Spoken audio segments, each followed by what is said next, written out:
반갑습니다. 오늘은 이제는 게으르지 말라라는 제목입니다. 역대하 29장 11절에 내 아들들아 이제는 게으르지 말라. 여호와께서 이미 너희를 택하사 그 앞에서 서서 수종들어 그를 섬기며 분향하게 하셨느니라. 사순절 5번째 주일 말씀을 택했습니다. 사순절은 우리가 40일 동안 우리의 신앙을 반성하고 예수님의 십자가의 길을 묵상하면서 우리가 어떻게 예수님의 길을 따라가야 되느냐 하는 것을 기도하는 기간입니다.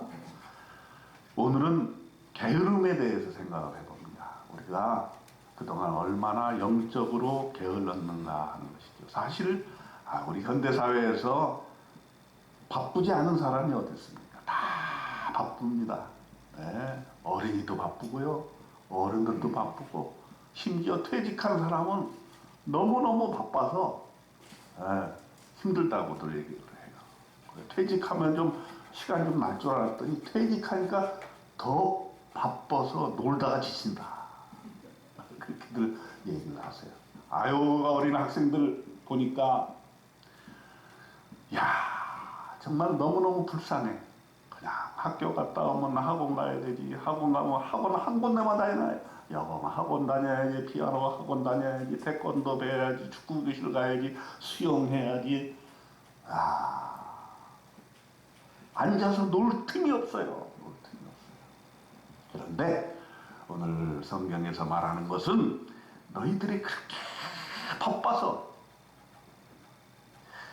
할 일이 없는 것처럼 보이는데 영적으로 보면 너무나도 게으르고 나태하다 하는 것을 우리에게 일깨워 주고자 하는 말씀이라고 합니다. 히스기야 왕을 통해서 들려준 하나님의 말씀인데요. 그는 이렇게 우리의 죄가를 고백합니다. 역대하 29장 6절에 보니까 우리 조상들이 범죄하여 우리 하나님 여호와 보시기에 악을 행하여 하나님을 버리고 얼굴을 돌려 여호와의 성소를 등지고 그랬습니다. 우리의 현실이 어떠한가?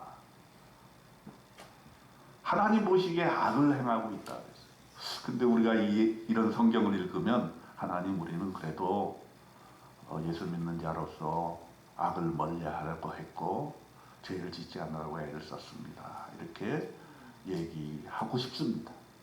그런데 우리가 기도하고 사순절날 금식하면서 우리의 죄가를 돌아보면 저는 그렇게 생각해요. 믿음이 좋다는 게 뭐냐? 우리의 죄를 볼 수 있는 눈이 생긴다는 거죠. 우리는 교만해가지고 하나님을 모를 때는 내가 무슨 죄를 지었습니까? 이렇게 얘기하시고, 우리가 전도해보면 알잖아요. 죄인이다 이렇게 전도를 하면은 내가 무슨 죄인이냐? 내가 무슨 감옥에 갈 일도 없고 내가 그런 어떤 남을 해코지한 일도 없는데 무슨 죄인이냐? 그런데 우리가 믿음 안에서 성령 충만하고 기도하고 말씀을 읽다 보면 내가 얼마나 큰 죄인인가, 하나님 앞에서 큰 죄인인가를 알게 되는 것이죠. 사도 바울은 로마서 1장 29절로 30절에 아주 구체적으로 얘기를 해요. 곧 모든 불의, 추악, 탐욕, 악의가 가득한 자요, 능욕하는 자요, 교만한 자요, 자랑하는 자요, 악을 도모하는 자요, 부모를 거역하는 자요, 우매한 자요, 배약하는 자요, 무정한 자요, 무자비한 자. 우리의 상태가 그렇다는 얘기죠. 이걸 다 살펴볼 필요도 없이 탐욕 하나만 보더라도 우리 인간이 얼마나 탐욕스러운 존재인가. 우리는 태어나면서부터 움켜쥐기를 좋아하는 인간들인 거죠. 그렇죠? 그런데 우리가 예수 믿고 구원받고 신앙생활하고 교회를 다니면서 우리는 예수님께서 너희가 거저받았으니 거저주라! 이 말씀을 실천하는 사람들로 거듭이 난 거죠. 그 전까지는 그저 나의 것을 움켜쥐고 나만 잘 살면 된다고 생각을 해왔는데 그렇지 않다는 걸 알게 된 거죠. 진정한 행복, 진정한 인생의 가치, 진정한 우리 하나님께서 우리에게 생명을 주시고 이 땅에서 살도록 하신 이유가 무엇이냐 라고 했을 때 우리는 타인을 위한 존재가 되어야 되겠다. 여기서 저는 불교와 우리가 조금 다르다는 걸 볼 수 있어요. 불교도 비움에 대해서 얘기를 하고요. 무소유에 대해서 얘기해요. 저도 뭐 스님들 중에 그런 분들의 교훈들을 많이 접하고 책도 읽고 합니다. 좋은 사상이라고 생각이 들어요. 그렇지만 기독교하고 다른 점은 기독교는 비움이나 무소유를 얘기하지는 않아요. 근데 우리가 본받을 점도 있긴 있어요. 우리 그리스도인들이 믿음을 잘못 오해하는 경우가 있는데, 우리가 예수만 믿으면 하나님께서 복을 부어주셔갖고 부자가 된다, 남보다 더 잘 살게 된다, 내가 분양하면 그 분양한 아파트가 2배, 3배 뛴다. 그러니까 예수 믿지 않는 다른 사람들이 그리스도인을 볼 때 비웃는 거예요. 너의 신앙이라는 것이, 너희의 신앙이라는 것은 얼마나 자기중심적이고 움켜쥐기만 하고 교회 중심적이고 교회 밖에 있는 사람들에 대해서 헌신하고 돌보지 않는 그런 교회에 대해서 세상 사람들이 먼저 심판을 하는 거예요. 에휴, 교회 다니는 사람을 보니까 전부 개인주의적이고 이기적이고 탐욕적이고 자기 손길만 알고, 거기에 대해서 우리는 사순절기한 동안에 반성을 해야 됩니다. 왜 젊은이들이 교회를 떠나는가?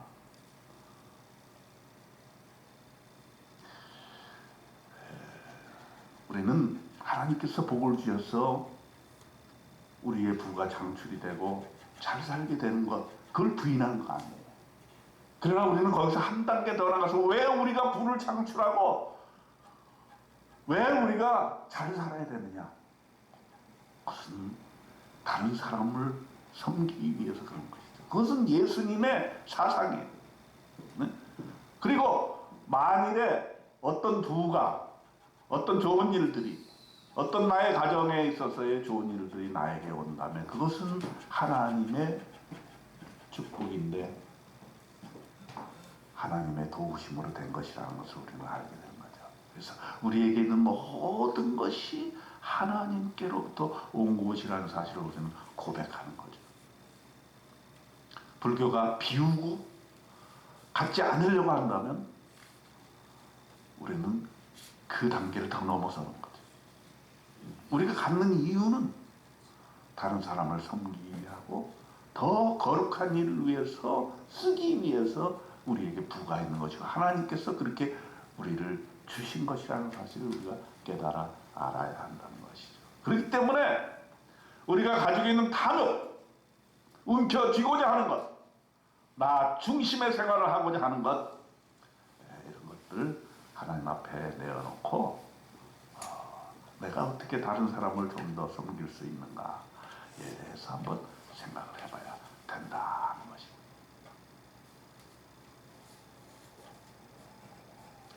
어제 우리 안부모의 11주년 모임이 있었는데 참 하나님께서 11년 동안 이끌어 주신 것을 참으로 감사하죠. 사실 어떤 일을 시작하기는 쉬워요, 그죠? 예.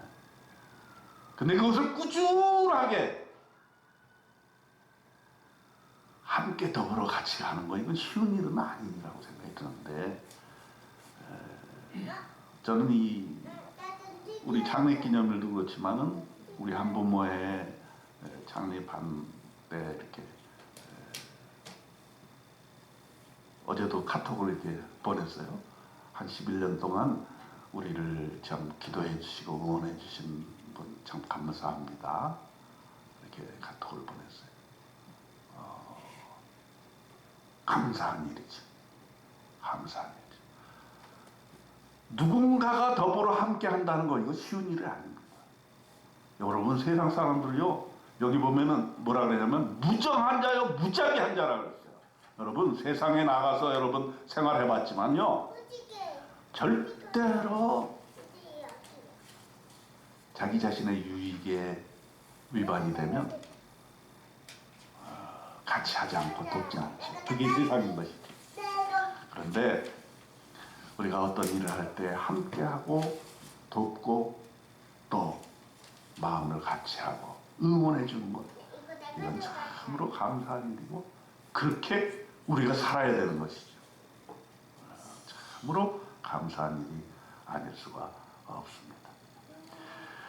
그래서 사도 바울은 뭐라 그랬냐면, 이렇게 많은 죄악들이 있는데 이 같은 일을 행하는 자는 사형에 해당한다고 하나님께서 정하심을 알고도 자기들만 행할 뿐만 아니라 또한 그런 일을 행하는 자들을 옳다 하느니라 그랬습니다. 32절에. 무슨 말이냐면, 우리가 세상에 얼마나 많은 악들과 잘못된 일들과 어둠의 일들이 있는데 그 일들을 우리가 방관하고 있다는 거죠. 그 죄악들을 방관하고 있다는 거죠. 작게는 우리가 그들을 그대로 내버려 둔다는 거예요. 전도하지 않고 내버려 둔다. 그들의 잘못을 알면서도 그냥 그러려니 한다는 것이죠. 우리가 그런 잘못, 그것도 일종의 게으름이라고 볼 수가 있죠. 왜 세상이 그렇게까지 악하고 어려움을 겪게 되었는가? 성경은 하나님을 버렸기 때문이라고 이야기합니다. 여기 오늘 본문에도 이미 너희를 택하사 그 앞에서 쳐서 수종들어 그를 섬기며 분향하게 하였느니라 그랬는데, 하나님을 예배하고 하나님과 함께 살지 않으니까 어떻게 됐냐면, 악을 행할 뿐만 아니라 하나님을 버리고 얼굴을 돌려 여호와의 성소를 등졌다. 그리고 바울은 또 이렇게 표현해요.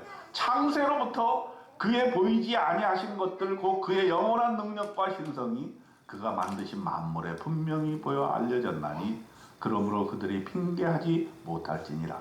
하나님을 알되 하나님을 영화롭게도 아니하며 감사하지도 아니하고 오히려 그 생각이 허망하여지며 미련한 마음이 어두워졌나니 그렇습니다. 세상 사람들이 하나님을 모를 것 같죠. 그렇지 않다는 거예요. 성경은 교회를 안 나가도, 다른 종교를 가져도, 다른 우상을 섬겨도 그들은 하나님이 계시다는 사실을 안다는 거예요. 그게 성서적인 이야기입니다. 오래된 일이지만 이 건물주도 보면은 태풍이 왔을 때 그 옥상에 건물주의 그 간판이 태풍에 날아가가지고 여기 가로수에 걸렸어요.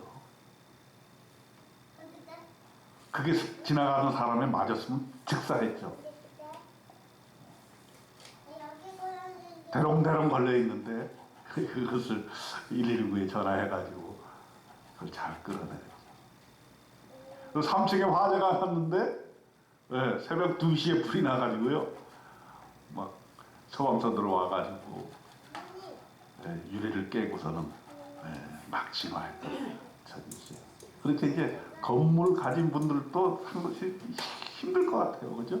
건물에서 무슨 사건이 일어나면 그거 다 잘못하면 책임을 져야 되고 어떤 때는 형사 책임도 져야 돼요. 만일에 간판이 날아가서 사람 행인이 맞았고 죽었다. 그럼 그거 건물주가 책임을 져야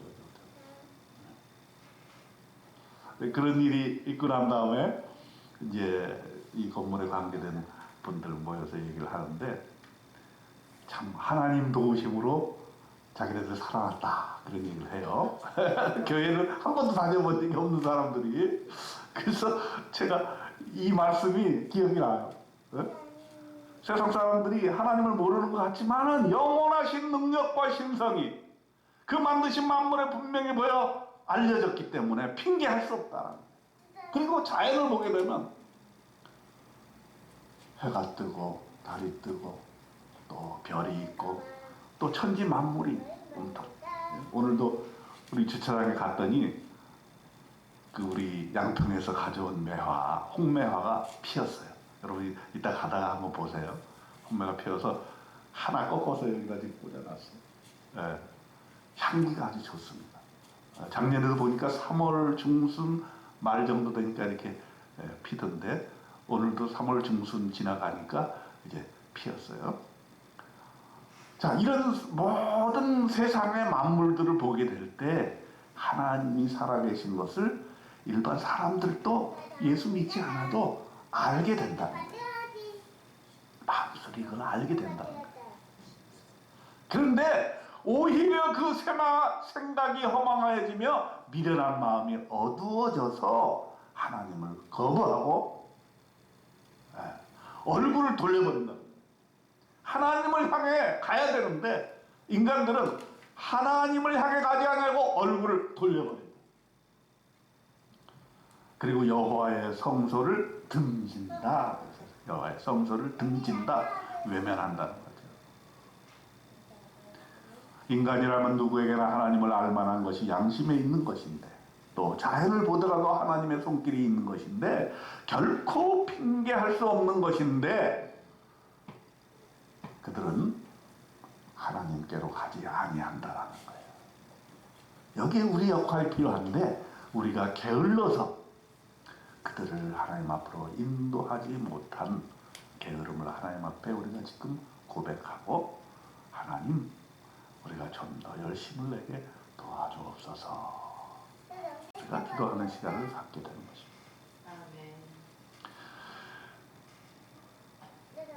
그래서 이제 히스기야가 역대하 29장 7절에 그 현상을 얘기했는데 어떤 현상이 나타났냐. 또 낭실문을 닫으며 등불을 끄고 성소에서 분향하지 아니하며 이스라엘의 하나님께 번제를 드리지 아니하므로 그랬습니다.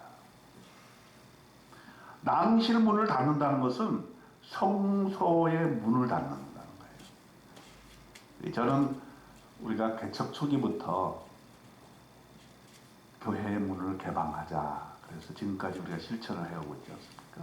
그래서 교회 문을 개방하는 데 그치는 것이 아니라 우리가 이렇게 갤러리를 만들어서 누구나 좋은 작품을 보고 또 기도하고 갈 수 있도록 하자.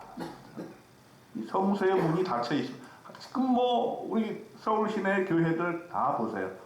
문 열려 있는 교회가 그렇게 많지 않습니다. 물론 큰 교회에 경비가 있고 또 직원들이 있는 경우에는 예외이지만은 보통 작은 교회들, 중형 교회들은 다 문을 잠가놓습니다.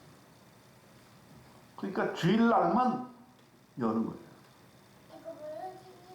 항상 저는 그게 안타까운 거예요. 이 좋은 공간을 지역 주민들과 세상 사람들을 위해서 쓸 수 있도록 하면 좋겠다. 물론 얼마나 귀찮아요. 네? 와서 하면 전기료 들죠. 또 와서 만져놓으면 그거 다 네? 조정해야죠. 네? 심지어는 어떤 사람은 여기 보면은 여기 계단에다가 대변까지 하시는 분들이 있고요. 교회 주변에다가 네? 그런 분들도 있어요. 그런데 그럼에도 불구하고 교회는 열려져 있어야 된다. 여러분들이 마음을 통크게 쓰셔서 지금까지 그렇게 협조해 주신 것을 감사하고 그래서 사실 우리가 이 동네에서도 조금 그런 면에서는 기여하지 않는가 그런 생각이 듭니다. 물론 다른 의견이 있을 수도 있어요. 제가 최근 들어서 이제 장기 결석하신 분들 가끔 전화를 드리는 경우가 있어요. 김종택 집사님이라고 여기 예전에 초창기에 나와서 이사 가신 분이 있는데 전화를 안 받아요. 그래서 이제 다른 분을 통해서 어떻게 됐느냐, 혹시 그 전화번호가 바뀐 거 아니냐, 좀 알아봐 달라 이렇게 얘기를 했더니 금방 스스로만 해서 연락이 왔는데 그분 돌아가셨습니다. 지금 뭐 거의 아직 뭐 그렇게 돌아가실 나이도 아닌데 돌아가셨습니다. 그래서 야 정말 인생이라는 게 이렇구나. 그렇게 함께 신앙하던 동료들이 하늘나라에 갑작스럽게 가게 되는 것. 이런 것을 놓고 보면은 참으로 인생이 허무하다. 그분이 계실 때 그분 또 이렇게 달란트가 있어서 뭐 한문도 가르치고 또 뭐 여러 가지 본인의 달란트를 가지고 이렇게 섬겼던 일들을 기억하고 있습니다. 그분과 함께 있던 그 박정신 집사님이란 분은 얼마나 아끼시는 분인지 교회 이제 다니면서 그분의 역할은 뭐예요? 불 끄는 거예요. 그래서 내가 아주 인상이 깊어요. 그분은 절대 이 낭비하는 것을 용납을 못하는 거예요. 그래서 그분도 우리가 주중에 이렇게 갤러리로 개방을 하고 다른 교회 또 오늘도 이제 3시부터 탈북하신 분들이 여기서 예배를 드리잖아요.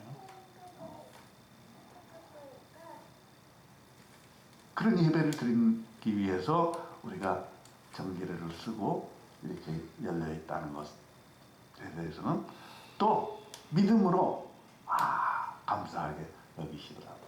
그러니까 사실 우리가 성도들이 여러 가지 견해가 있기 때문에 우리가 교회를 개방해야 되느냐 또는 전기를 어느 만큼 써야 되느냐 막 이런 것이 다 논란이 될 수가 있지만 그러나 우리가 하나의 좋은 목표를 가지고 있으면 그런 논란들을 다 해소시킬 수가 있는 것입니다.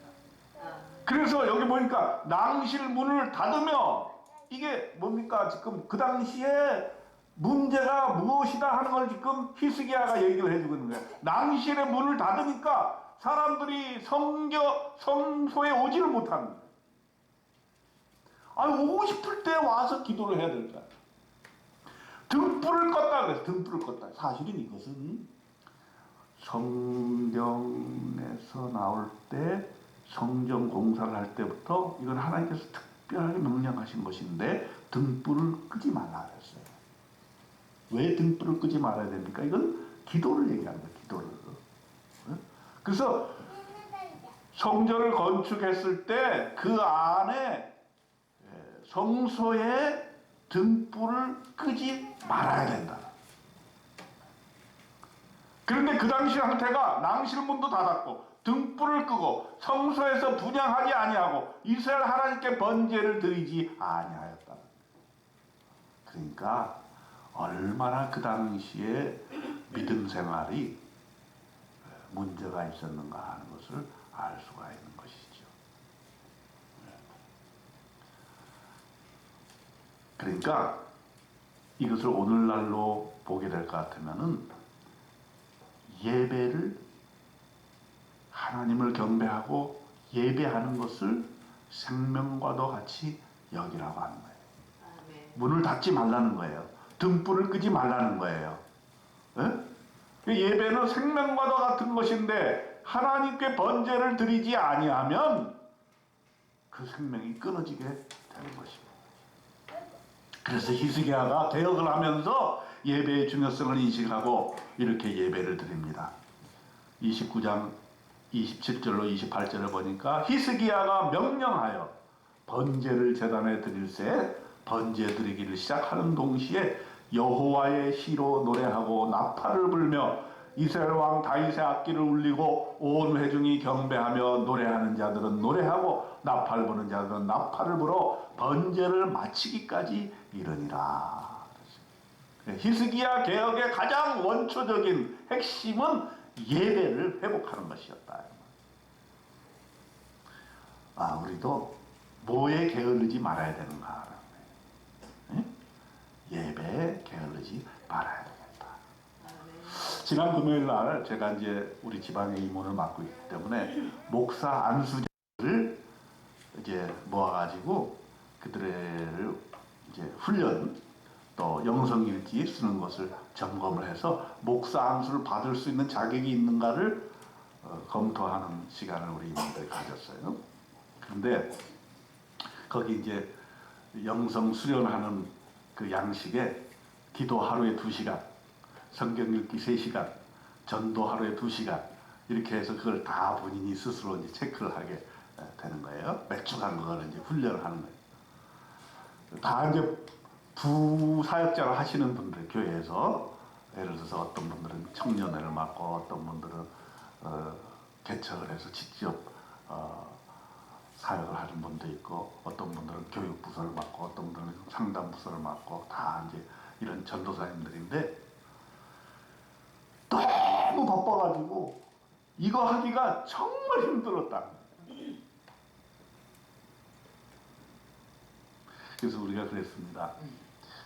사실 이것은 우리 사역자들, 목사들이 해야 될 가장 기본 중의 기본인데 거기에 보면 새벽 기도 체크라고 되어 있어요. 새벽 기도에 갔느냐? 근데 말로는 사역이죠. 사역에 바쁘다 보니까 기도할 시간이 없고 사역에 바쁘다 보니까 성경 읽는 시간이 없고 사역에 바쁘다 보니까 전도할 시간이 없다. 좀 말에 없가 있는 거죠. 그죠? 우리가 정말 믿는 자로서 사역자로서 가장 기본적으로 해야 될 일이 기도하고 말씀 읽고 전도하고 새벽 기도하고 이게 아주 기본인데 그거를 영성훈련이라 해가지고 체크까지 해야 될 정도가 됐는가. 사실 우리 그리스도인들에게 무엇에 바쁜가 그걸 한번 우리 40년 동안에 생각해 볼 필요가 있어요. 네. 우리는 다 바쁩니다. 그런데 무엇에 바쁘냐 이거예요. 무엇에 바쁘고 그 바쁜 것 때문에 우리의 영적 생활에 게으름을 가져왔다면 우리가 반성하고 회개하고 한번 돌이킬 필요가 있지 않느냐라는 것을 저와 여러분이 함께 생각해 보자는 말씀입니다. 우선권의 문제죠. 우리의 삶에 있어서 우리가 인생을 주님과 함께 동행하면서 예수 믿고 구원받는 삶을 살았는데 그 삶의 우선권 그것은 말씀과 기도와 예배와 이것을 집중하고 여기에 열심을 내는 것보다 더 중요한 게 있는가라는 것이죠. 우리는 하나님의 부르심을 받은 성도들이 아닙니까? 제일 우선적으로 해야 되는 것 기도와 말씀과 전도 또 이것에 우리의 시간과 노력과 열심을 투자해야 되는 것은 아닌가. 말씀에 더욱 창념하고 기도가 우리의 호흡이 되고 전도에 불이 붙고 막 이렇게 우리의 신앙의 기본을 가진 사람들이 돼야 되겠다. 그래야 세상 사람들이 우리를 비웃지 않지 않겠나 하는 것입니다. 저와 여러분은 사순절 기간 동안에 우리가 무엇에 바쁘고 무엇에 게을렀는가 다시 한번 생각해보고 우리가 힘내서 우리의 가장 기본적인 신앙생활 말씀과 기도와 예배와 전도에 더욱 청렴하시는 저와 여러분 되시기를 주님의 이름으로 축원드립니다. 기도하겠습니다. 하나님 아버지 우리의 영적 게으름을 용서하여 주시옵소서. 세상 일에는 그렇게 바쁘게 뛰어다니면서도 막상 예배를 너무 우습게 생각하고 기도할 시간이 없다고 불평하고 전도하는 일에 그렇게 게으르고 소홀히 했습니다. 하나님 아버지 우리가 예배를 생명처럼 여기고 예배에 대한 기쁨이 세상의 어떤 기쁨보다 초월하는 그래서 거기에 기쁨과 은혜를 맛보는 우리 주님의 자녀들이 될 수 있도록 하나님 축복하여 주시옵소서. 우리 주님 예수 그리스도 이름으로 간절히 기도드리옵나이다. 아멘.